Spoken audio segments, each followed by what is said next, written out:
Welcome students, हम बात करेंगे प्रॉब्लम की जो कि कंसेप्ट ऑफ हार्मोनिक प्रोग्रेशन या हार्मोनिक सीक्वेंस भी कह सकते हैं हम। मतलब सीक्वेंस एक फंक्शन है जिसकी डोमेन होती है जिस सेट ऑफ नेचुरल नंबर और एक प्रोसेस के बाद फंक्शन जैसे परफॉर्म करता है और हमें रेंजेस मिलती हैं जिनमें ये टर्म्स आ रही होती हैं। ठीक है, अब हार्मोनिक प्रोग्रेशन की ये पहचान है कि अगर इसकी टर्म्स का मतलब ये सीक्वेंस अगर इसका इनकी हर टर्म का रेसिप्रोकल करें और वो इनमें मतलब जो टर्म्स बने, ठीक है, रेसिप्रोकल करने से, जैसे ये मैं लिख रहा हूँ, तो इनमें जो डिफरेंस है वो एक जैसा आ जाए तो मैं कहूंगा कि ये अरिथमेटिक प्रोग्रेशन में है। और ये जो जिसका ये रेसिप्रोकल अरिथमेटिक प्रोग्रेशन में वो खुद जो सीक्वेंस होगा वो क्या होगा, हार्मोनिक प्रोग्रेशन होगा, ये हार्मोनिक सीक्वेंस होगा। ठीक है, तो ये इस तरह से हमें दो हार्मोनिक सीक्वेंसेस गिवन है। ठीक है, हमें करना क्या है जी, क्वेश्चन की स्टेटमेंट इस तरह से कि find the 12th term of the following harmonic sequence. ठीक है, इनकी तीन तीन टर्म्स बता दी गई हैं और इनकी 12th टर्म बतानी है। ठीक है, हमारे पास दो मेथड है। ठीक है, पहले मैं क्वेश्चन को यहाँ पे कॉपी कर लेता हूँ अलग से। आप देखें हमारे पास जो पहला मेथड है जो कि शॉर्ट वे आप समझ सकते हैं बाय डेफिनेशन कि जो इस टर्म का रेसिप्रोकल है वो अरिथमेटिक प्रोग्रेशन में होते हैं सीक्वेंस। ठीक है, तो हम यूँ कह लेते हैं कि हमारे पास the reciprocal of the terms एक स्टेटमेंट ही लिख देते हैं।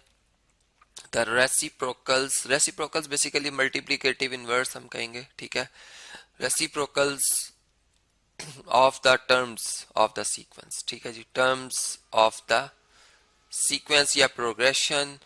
और वो हमारे पास क्या है जी, अब जैसे 1/2 का मल्टीप्लिकेटिव इनवर्स होता है 2, साइन वही रहते हैं। ठीक है, 5 का 1, 1/5 का 5, 1/8 का 8 और इसा सो ऑन। अब इसमें अगर हम देखें तो हमारे पास जो फर्स्ट टर्म है, चूंकि ये अरिथमेटिक प्रोग्रेशन में इसमें हमारी फर्स्ट टर्म क्या है 2, और इसमें कॉमन डिफरेंस कितना है, कैसे फाइंड होता है, सेकंड टर्म में से फर्स्ट टर्म का डिफरेंस लें, 5 में से 2 माइनस कर दें, 3 आ जाएगा, कॉमन डिफरेंस भी आ गया। हमने 8th टर्म बतानी, इसका मतलब n को 8 पुट करना है। जनरल टर्म फार्मूला आप जानते ही हैं। ठीक है, इसका फार्मूला लिख लेते हैं हम, जनरल टर्म फार्मूला जो कि अरिथमेटिक प्रोग्रेशन की बात की जा रही है, for formula for arithmetic progression. ठीक है, ए पी मैंने लिख दिया, ए डॉट पी। तो ये क्या है जी, a sub n is equal to A1 plus n minus 1 times d.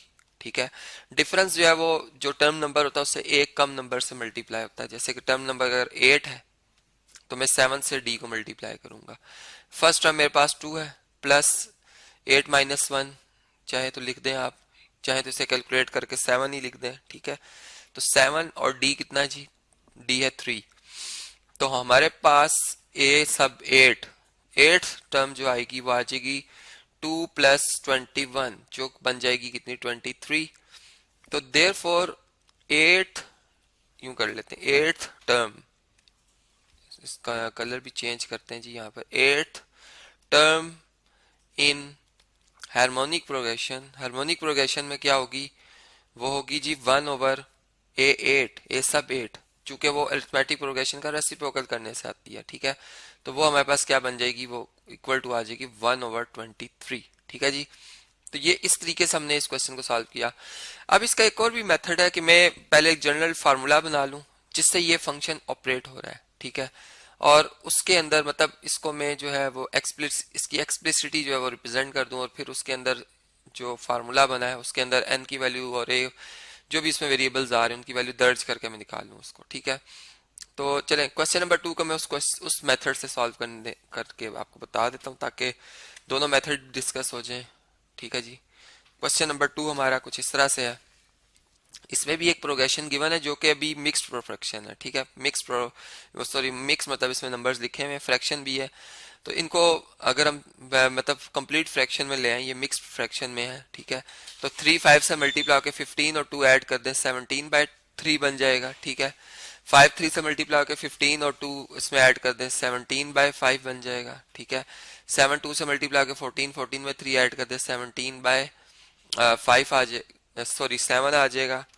और इस तरह से सॉन। ठीक है, देखिए विदाउट सॉल्विंग भी मैं जानता हूं कि इसमें अगर जो 8th टर्म होगी, देखिए इससे नेक्स्ट में 9 आ जाएगा, फिर 11 आएगा, फिर 13 आएगा। ठीक है, 9 11 13 और उसके बाद 15 और 17/17। ठीक है, 17/17। तो एक जो एक्सपेक्टेड गैस है वो हमें बता रहा है कि ये 17/17 आएगा, इसमें 8th टर्म जो आएगी इसकी। अब हम इसको देखते हैं कि ये अरिथमेटिक प्रोग्रेशन में क्या होगा। ठीक है, तो हम लिखेंगे द टर्म्स, ठीक है, द रेसिप्रोकल्स, चूंकि ये किस में है प्रोग्रेशन, ये है जी हार्मोनिक प्रोग्रेशन है। ठीक है, तो जब इसको मैं इसके रेसिप्रोकल्स में लिखूंगा रेसिप्रोकल्स, तो वो किस में हो जाएंगे, the reciprocals of the terms of the sequence, of the terms of the sequence, ये किस में है जी, वो ये हो जाएंगे अरिथमेटिक प्रोग्रेशन में।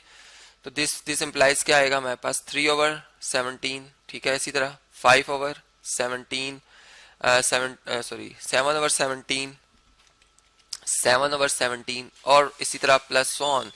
अब देखें इसमें हमारी फर्स्ट टर्म क्या है, 3/17 है। ठीक है, और सेकंड टर्म क्या है इसमें, ए सब टू क्या है, 5/17 है। कॉमन डिफरेंस किस तरह से निकाल सकते हैं हम, सेकंड टर्म में से फर्स्ट टर्म माइनस कर दें, तो 5/17 में से आप माइनस कर दें 3/17। ठीक है, तो हमारे पास कॉमन डिफरेंस कितना आ जाएगा, 2/17। ठीक है, अब जो हमारे पास जनरल टर्म फार्मूला है ए सब एन, जो किसके इक्वल होता है, जो इक्वल होता है a sub 1 plus n minus 1 times D.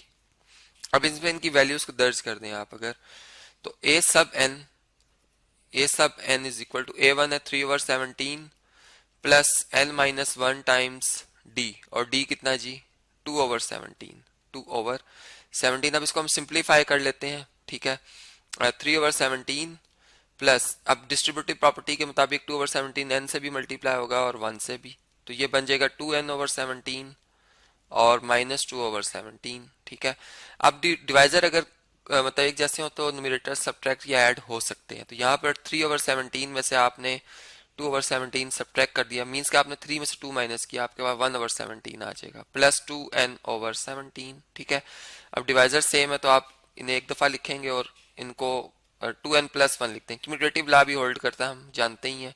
तो ये हमारे पास एक जनरल टर्म फार्मूला बन जाएगा इस प्रोग्रेशन के लिए, जो कि हमारी इस गिवन हार्मोनिक जो प्रोग्रेशन है उससे बनने वाली है। ये अरिथमेटिक प्रोग्रेशन आ रही है उसके रेसिप्रोकल लिखने से हर टर्म के। ठीक है, तो इसका मतलब कि इसमें अगर मैं अब जो है वो n को 8 पुट कर लूं, n को अगर मैं 8 पुट कर लूं तो मेरे पास, या इस बल्कि हम यूं कर लेंगे कि जनरल टर्म जो ये होगी, general term in harmonic progression, direct इसका जवाब वो क्या हो जाएगी, फिर वो हो जाएगी 1/a सब n। ठीक है, जो कि इक्वल टू हो जाएगी, मतलब इसका रेसिप्रोकल ले लेंगे, 17 ऊपर आ जाएगा और 2n+1 डिवाइजर में आ जाएगा। ठीक है, अब देखें इसमें अगर मैं n को 8 पुट करता हूं, ठीक है, put n is equal to 8, तो मेरे पास जो 8th टर्म है जो लिखूंगा मैं, देयर फॉर,